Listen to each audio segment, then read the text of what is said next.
কলঙ্কজনক অধ্যায়ের সাক্ষী হলো বাংলাদেশ চলচ্চিত্র উন্নয়ন কর্পোরেশন এফডিসি। শিল্পী সমিতির নতুন কমিটির শপথ গ্রহণ অনুষ্ঠানে সংবাদকর্মীদের ওপর অতর্কিত হামলা চালিয়েছেন কয়েকজন শিল্পী। 23 এপ্রিল সন্ধ্যায় ন্যাক্কারজনক ঘটনাটি ঘটে। ঘটনার সূত্রপাত চলচ্চিত্র শিল্পী সমিতির সদস্য শিবাশানুর সঙ্গে ইউটিউবারদের কথা কাটাকাটি নিয়ে। এক পর্যায়ে পরিস্থিতি নিয়ন্ত্রণের বাইরে চলে যায়। সন্ধ্যা 6:15টার দিকে তাদের উপর হামলার ঘটনা ঘটে। প্রত্যক্ষদর্শীদের মতে হামলার নেতৃত্ব দেন শিবাশানু, চলচ্চিত্র শিল্পী সমিতির নবনির্বাচিত কমিটির সাংগঠনিক সম্পাদক জয় চৌধুরী ও আন্তর্জাতিক বিষয়ক সম্পাদক আলেকজান্ডার বো।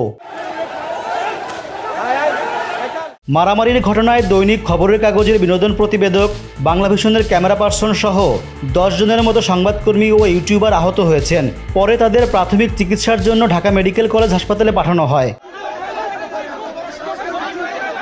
আহত সাংবাদিকেরা জানিয়েছেন, কোনো কারণ ছাড়াই তাদের উপর হামলা হয়েছে। শিবাশানু ও জয় চৌধুরী অশ্লীল ভাষায় গালিগালাজ করে মারতে তেড়ে আসেন। হামলাকারীরা ক্যামেরা ভেঙে দিয়েছেন। ঘটনাস্থল থেকে ব্যবহৃত ফোনও চুরি হয়েছে। ঘটনার বিষয়ে জানতে জয় চৌধুরীর সঙ্গে একাধিকবার ফোনে যোগাযোগের চেষ্টা করা হলে তিনি কল রিসিভ করেননি। চলচ্চিত্র শিল্পী সমিতির নবনির্বাচিত সভাপতি মিশা সওদাগরের সঙ্গেও যোগাযোগ করে কথা বলা সম্ভব হয়নি।